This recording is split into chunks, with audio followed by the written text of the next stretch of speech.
ஒரு டயபெட்டாலஜிஸ்டா என்னோட பேஷண்ட் என்கிட்ட ஜாஸ்தி கேட்குற கேள்வி, டாக்டர் சுகர் இருக்கும்போது ஒயிட் ரைஸ் சாப்பிடலாமா சாப்பிடக்கூடாதா அப்படிங்கிறது தாங்க. எல்லாரும் ஒயிட் ரைஸ் டயபெட்டிஸ் இருக்கவங்களுக்கு சுத்தமாக ஆகவே ஆகாதுன்னு சொல்லி தான் கேட்டிருப்போம். ஆனால் அது அப்படி இல்லைங்க.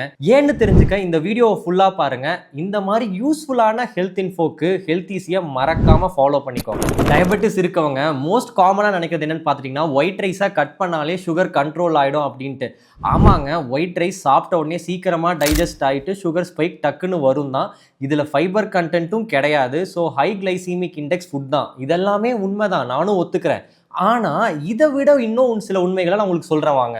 நம்ம எப்பவுமே ஒயிட் ரைஸை பிளெயினாக மட்டும் சாப்பிட மாட்டோம். அதனால தான் ரைஸோட கிளைசீமிக் இண்டெக்ஸை மட்டும் கால்குலேட் பண்ணாமல் ஹோல் மீலோட கிளைசீமிக் லோட கால்குலேட் பண்ணுங்கன்னு சொல்றது. நீங்க வெள்ளை அரிசியோட சேர்ந்து சைட்ல எடுத்துக்கிற உணவுதெல்லாம் தான் உங்க சுகர் லெவல்ஸ் எவ்வளோ சீக்கிரமா ஸ்பைக் ஆகுங்கிறத டிட்டர்மைன் பண்ணுங்க. அப்போ எப்படி சாப்பிடணும்னு பார்த்தீங்கன்னா, ஒயிட் ரைஸ்ல ஃபைபர் கிடையாது. ஸோ நிறைய பாயில் பண்ண இல்லைன்னா குக் பண்ண வெஜிடபிள்ஸை ஆட் பண்ணிக்கோங்க. இதுல புரோட்டீனும் கிடையாது. ஸோ ஒயிட் ரைஸோட தாலோ எக்கோ சேர்த்து எடுத்துட்டீங்கன்னா புரோட்டீன் சோர்ஸும் ஆட் ஆகிக்கும். ஸோ உங்க சுகர் ஸ்பைக்கும் ஜாஸ்தியா இருக்காது.